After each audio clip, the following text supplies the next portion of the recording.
Have you ever noticed that the most profound leaders are also talented storytellers? Is it confidence in conviction? Being comfortable communicating? Does authenticity, transparency, and empathy have to exist in order to cultivate a climate of trust and build consensus? And when a community, a city, or even a nation is inspired by that type of leader, well, we plant trust. And the roots grow down while possibility grows up and the opportunities for success are boundless. But can leadership be learned, or does it have to be innate? And that is what we are going to tackle today. Welcome back to Season 2. In Season 1, I asked you to borrow my binoculars and have a look at this city of Jacksonville, our strengths and opportunities. As we stand poised on the precipice of a new mayor, I wanted to gain perspective from what many call the best in the business here. When seeking lessons on leadership, my first guest of this season is a cultural icon in Northeast Florida.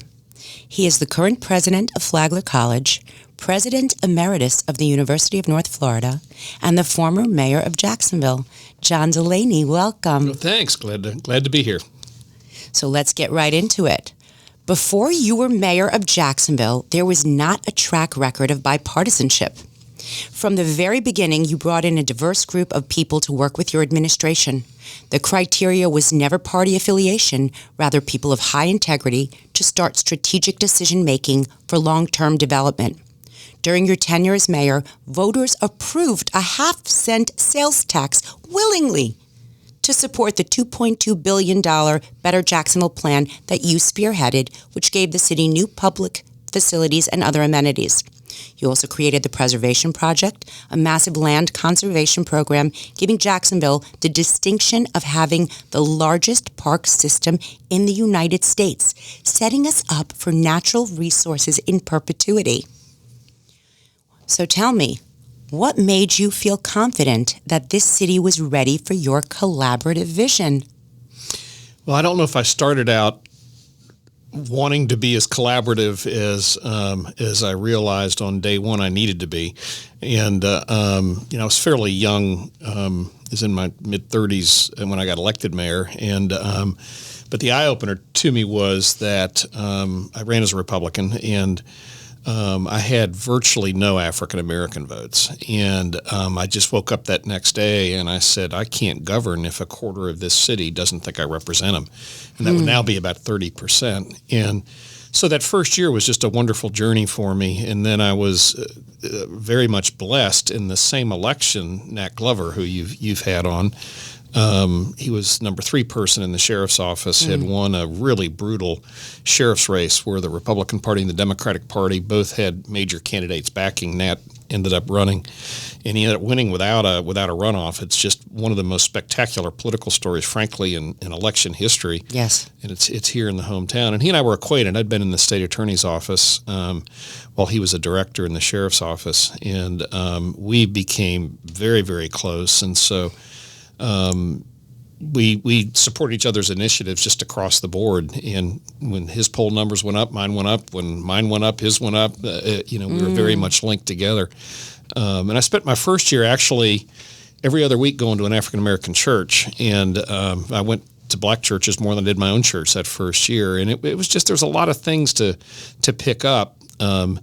One of which is there's not necessarily right and wrong in politics or political policy decisions. It's your own personal points of view, and so trying to find a way to accommodate that while still, sticking to your kind of core principles is really the art of politics. That sounds so intriguing to me, that going back to the beginning of when there was collaboration, you felt that understanding other people's story would help you to tell the story of Jacksonville. Very much. I'm very much a kind of a product of synthesis, which means I pick up things from differing people, and kind of the cabinet that it assembled there too. And you alluded to this. There was not a partisan requirement at all. In fact, I think we had one Republican more than we had Democrats in there. And it's also what led me to appreciate having a diverse collection of people around you. You know, management and leading is about picking among a set of options.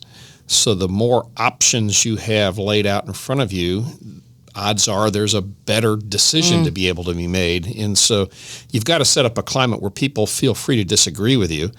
And I had one meeting with one of the people that was reporting to me, and I can't even remember what exactly I was floating.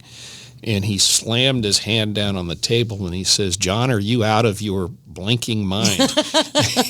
and I can remember I was teeny tiny bit wanting to be mad, but I said, if I get mad, I'll shut down anybody disagreeing with me. And so that's I think healthy when people can disagree with you. And you can look at leaders across the country that just surround themselves with yes people, tell them how great they are. And I did the opposite. I had people telling me how dumb some of my ideas were. So and it led me to make better decisions, I think. So right. Yeah. In a lot of ways, you want to be the least smart person in the room when your name is at the top of that letterhead, right? That's exactly right. Yeah. So upon researching your time in office, your popularity is largely attributed to transparency. You used to speak on the issues of the day personally from the Times Union auditorium without notes. The media called it Camelot, Did you know that? In fact, Nat Glover and I get breakfast every 2 weeks, and he's who brought that up. Yeah, I hadn't remembered that till he did, and now... Right, and it's interesting. The reason they called it Camelot is because they said they had full access to you, your staff, the entire administration, and felt you were all mutually invested in the success of the city. There was no game of gotcha. They were coming to you proactively. Hey, Mr. Delaney, we need to solve this problem together. Has your approach to media changed since then?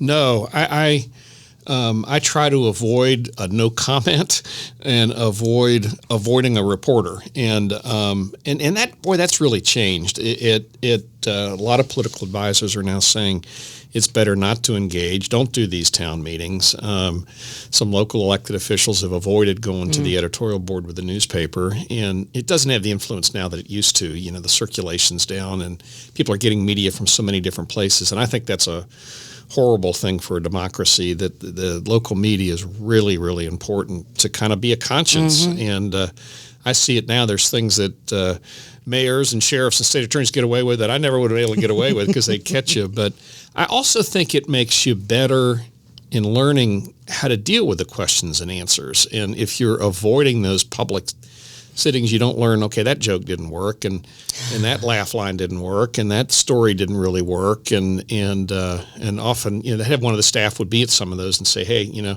I wouldn't try that line again, or they didn't really appreciate the way you were looking at this. And actually, the best piece of political advice I got was from a local political columnist. Back when the Times Union had that, Dave Roman, who retired from the newspaper, but he said, I don't know why elected officials don't just say, I screwed that up, rather than trying to spin it and cover and avoid and not talk about it.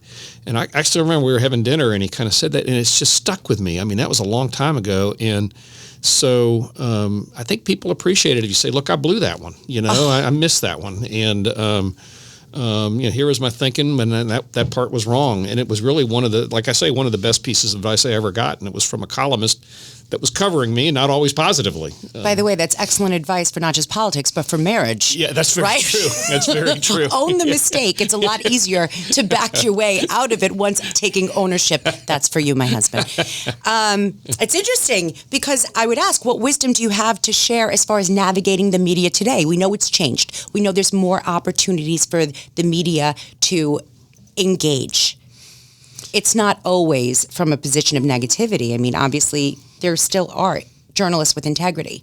What is your advice? Yeah, well, even if they're not, I still think you're better off telling your side of the story, even if they're not going to give you the fair shake. And I just think it's a mistake to try to cut off, this avenue or that news station or that reporter.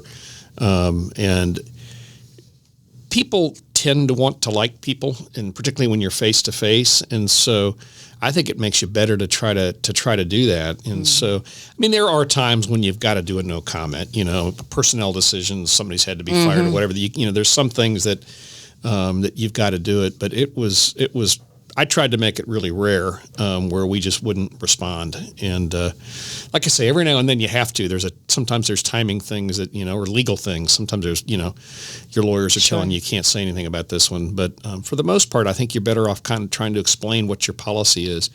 I think the other thing, executives, which should be president, governor, mayor, sheriff, state attorney, you tend to govern by initiatives, by concepts that you're putting out there, and then you take your time to sell them and explain.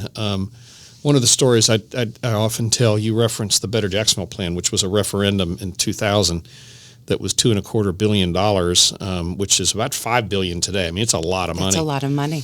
And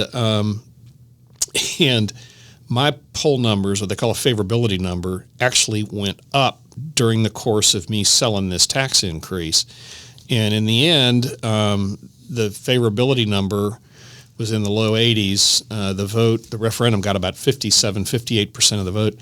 So 25% of the people that said, hey, I like what John, and it was always Nat, her numbers were always very linked, kind of like the job John's doing. I disagree with him, and I'm not going to vote for this referendum. And what it showed to me was people like to be led. I mean, they even if they're going to disagree with it, and vote against it or whatever, they appreciate you kind of sticking your neck out there and leading. And often today the idea is don't create a wave, or only create a wave if it's the opposite of your political base. Just stir up your own political base, and it's 50% plus one. I just don't think that's a healthy way to govern. So intention and integrity is. Oh, I hope that's what it would be. If you're being transparent about what's going on, I guess there's an element of integrity that is attached to that. But often in politics, somebody's integrity on the other side are what you hate. So we'll see how that irons out. You ran unopposed for your second term as mayor.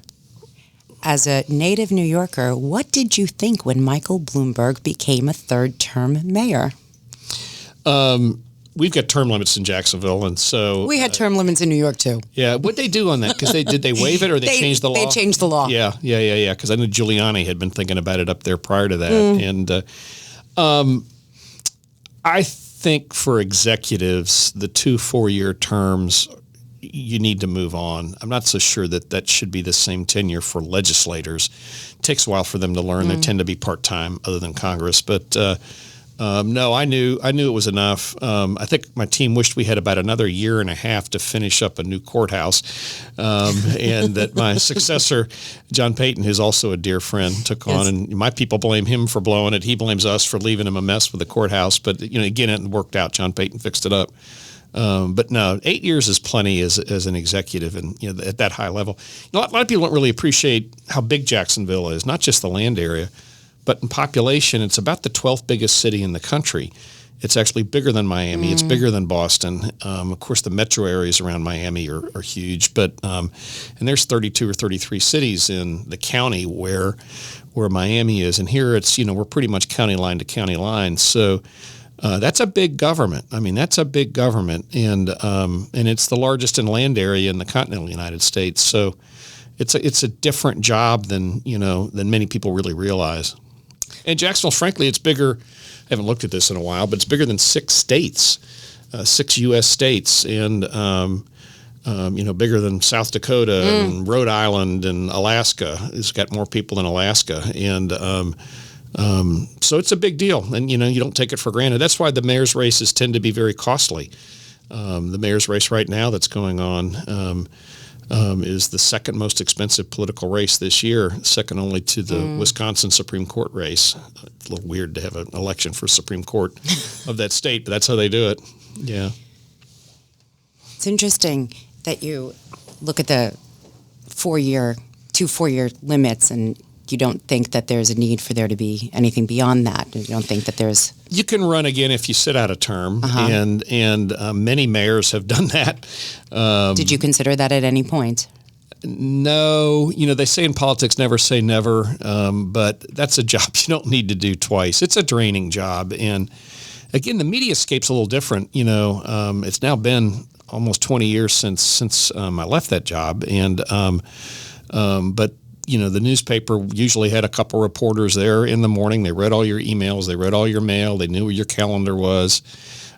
It's kind of hidden a little bit more now. I don't really know why. And I can remember you always felt like you had the media kind of over your shoulder. So there was a little bit of a relief on that. When I was president of UNF, you still had, some media attention there because that's likewise a big institution in town. But no. Now I will say this. I've run with an opponent and I've run without, and without's a lot better. Is it a lot cheaper? And it was, we actually gave back 90% of the campaign contributions, and I joked with friends. I said a negative 10% return is as good as you can get in politics. But That's right. We were able to get it back. That's actually the first time in Jacksonville's history that there has not been a mayor's race, and literally dating to the 1820s. An historian told me that. And really, yeah, when the city was consolidated, it's a little kind of a footnote to that. But yeah. So it was. I joke with my dear friend Nat Glover for years that he had an extra month because he had a race that year, and he reminded me that he got elected on the first ballot in Jacksonville and didn't have to have a runoff, and I had to have the runoff in the first race. So. What are your thoughts on all the redistricting that happens here? I've never seen anything like that. And I've lived in many states and I've lived in many places, and I've never seen redistricting happen in such a short period of time. Yeah, you're talking like for the council or for the state house Correct, and Senate. yes. Yeah. That's gotten since 1990 particularly partisan. And what has happened, you've got a computer in front of you or a laptop and or an iPad, and that has allowed people to really draw which side of the street is in which particular district. And so it's gotten super sophisticated, and it tilts the party or partisan aspect depending on who's drawing the lines. And it's always been done. I mean, the phrase is gerrymander, which dated to the early days of the country, named after a Massachusetts governor that was drawing the lines in his state to his advantage. So some states are getting where a nonpartisan group draws the line. Some have thrown them to the courts. I think this gerrymandering, which is clustering voters of one political party to be able to make sure you win that seat, I think that's unhealthy because all you're doing is playing to your local constituents. You can pander. And again, as mayor, in the county right now, it's still fairly well split between Republicans and Democrats. So if you want to just pick a fight with the other party, you don't really govern very well. And but when you're in a legislative district that's gerrymandered, you can get away with it. And that's why they get reelected all the time. And so I don't think it's healthy. I don't know what the cure is, to be honest. And maybe it's a third party to try to draw them, or a nonpartisan group to draw them. Your superpower throughout your career seems to be gauging the situation to find the common ground that will leverage people and resources to take things to the next level. Do you have any thoughts on what the next mayor might start with? Well, it's all these mayor's races have been ugly, to be honest with you. And mine was not pretty either, although I ran against two former mayors and a former city councilman, and then got in the runoff with former Mayor Jake Godbold, who's a real colorful character. He'd been mayor for 2 years, and if there wasn't term limits, he could have been reelected for a third. He was that popular. But literally, we patched up quickly. That was the year that was the very first Jaguars game, and the mayor has a box at that game, and I had a policeman go and pick him up, and he and his wife, and bring him to that box, and we were interviewed by the TV stations and things like that. And I showed him a lot of respect, and actually the family, I spoke at his funeral. The family asked me to speak at the funeral. And so for the next mayor, unifying is the big thing. And there's sort of two schools of thought here. One is to hold a grudge and be mad at whoever was on the other side and to want to punish them. And that's kind of a natural human tendency. I kind of concluded that having, I say friends are better than enemies and peace is better than war. And if you can get people and add them to your team, I think it's healthier. Yeah. Plus you get those points of views and perspectives. You may not agree in the end, but I think if you can be open to kind of unify, and I'm hoping, I know both of the candidates that are, that are running for mayor, both are good people, and I'm hoping they do that after the race. Often it's your supporters that want to hold the grudge and bring out that long knife and kind of, rub the opponent's nose in it, or the friends of the opponents, and that's just not a great way to live. So I'll be glad when the race is over. So kindness that's is a an element of it. Advice? Yeah, I think that is. I mean, I do. I really think that is. That's kind of Mr. Rogers sort of a thing, but I think that's pretty fundamental to try to be kind. Yeah. It's funny that you say that, because I've shared with people in the past that when my husband got his job here, I was 6 months pregnant with a 2-year-old, and I looked at him and said, I don't do Vills or Bergs. You're gonna commute. It's been nearly a decade now, and I am blessed to choose to raise my family here. Mm-hmm. And I think it was easy to fall in love with Jacksonville as someone who was raised with Mr. Rogers, because I try to look for the helpers. Mm-hmm. And I see the opportunities and promote progress. Mm-hmm. So what have been your proudest accomplishments throughout your career thus far? Well, kind of the thing that you started this last question with, it's really the family. So many elected officials, their kids get in trouble and go the wrong way. So I got married while I was still in law school, and it's 43 years this year. That's certainly worked. Yeah, that's certainly worked out. And Jacksonville can be a bit of an acquired taste. I moved here when I was 16 and couldn't wait to get out, and had no plans to come back. My wife was from Jacksonville. We met at the University of Florida, and when we got married, she got pregnant 4 months later, so we had a baby a year later. And she said, I'm raising this kid near my mom, so you better get a job in Jacksonville. And fell in love with it quickly. And I'm good with the weather here. I'm always ready for it to cool off. I'm always ready for it to warm up, so I'm living at the right latitude and longitude. Yeah. Love where you live. And it is a great place to raise kids. It really is, yeah.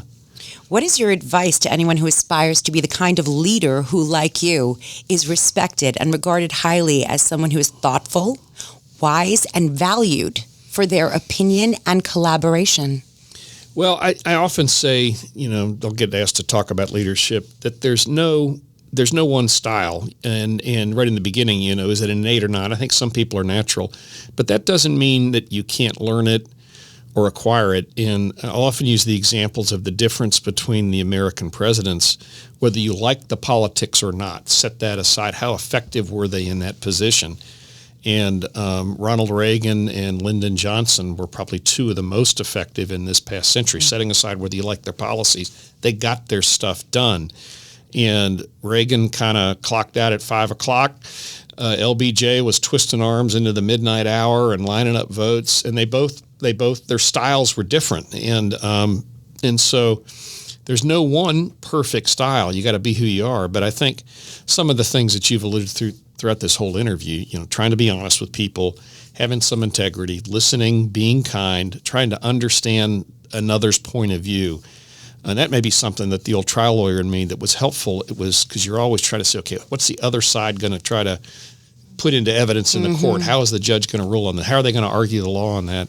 And I think that's really been helpful to me, is to just say, okay, let me just see what's making them tick on the other side. And right now it's just rock throwing time. But, I kind of like to understand, why did people vote for Hillary Clinton? Why did they vote for Donald Trump? What are the reasons behind that? And I enjoy that part. So I think if people go into it that way, that they're not always right. There's other points of views and perspective on policy, and try to understand why people advocate a particular way. So we're going to go into this next season asking more questions. What are your top 3 questions when you look at the landscape of Jacksonville in this last decade? You mean questions for candidates or what? Questions about the city, questions for candidates, questions for yourself. If I meet with a candidate, I'll go, why are you running? What do you want to do? Your why. It's the why thing. And then I tend to kind of want to like the people, the person. And I tend to like humans, so that makes that part a little easier. But I'd love to know kind of what's their background, where they're from, why are they doing this, et cetera. And the other thing, and this applies again more to the executives than it does to the legislators, because those are different functions, but how are you going to address crime? What are you going to do about education? What are you going to do about economic development? And I get sick of just these broad abstract terms. I saw some clips from the last debates, and I'm just kind of slapping my forehead. But, they've only got 45 seconds to answer a question, so you kind of have sort of a Twitter thing. But, what's the 3-part plan? What's the 7-part plan? What are the 9 things you plan on doing? Trying to see what those details are. You want metrics. You want something that you can measure their success against. Yeah. What's your plan anyway? And that doesn't mean people don't change. I tell you, sitting in a mayor's chair is a whole lot different when you're sitting in it than when you're outside looking at it. And you get into office, you kind of go, now I realize why this didn't get done. Now I realize why this really won't work. And boy, I was naive in coming up with that idea. And so I think you've got to ever learn and ever listen. It's been a privilege to talk to you about this. Is there anything you have upcoming that you'd like to share, other than your Twitter, which I now follow? I'm trying to dial back my Twitter presence. No, I mean, I could spend the whole time talking about Flagler College, which I'd intended to only go as an interim, and I've kind of fallen in love with it after 15 years with UNF. And I always used to wonder, how was it that coaches would leave and go to a different school? And my analogy is, it's like having another kid. You don't love your first one any less, and you don't love the second one anymore. You love them equally, and you kind of grew a new chamber in your heart. Different ways. Yes, exactly right. And I just was at UNF for the installation of the new president, and I'd kind of go, man, I forgot how pretty this campus is and what an asset it is for town. So, yeah, always good stuff around the corner here. So many assets that we have thanks to you and your tenure here, and I appreciate your being on our show. Thanks, I appreciate it. Honored to be asked. And now it is time for our honorable mention. Mensch is the Yiddish word for a person of integrity and honor with a sense of what is right and responsible. This week's honorable mensch is my favorite storyteller in all of Jacksonville, Florida Times Union columnist Mark Woods. My journey through Jacksonville has been exponentially enhanced by reading his words. Mark lends his personal perspective to a prose that makes me want to go outside and be a better Jacksonville. Upon winning the Eugene C. Pulliam Fellowship Award, Mark took a year to visit the state parks and tell stories about them in his book, Lassoing the Sun. It is through what appears to be the lens of a unified Jacksonville that he writes, and that I can viscerally feel and believe in.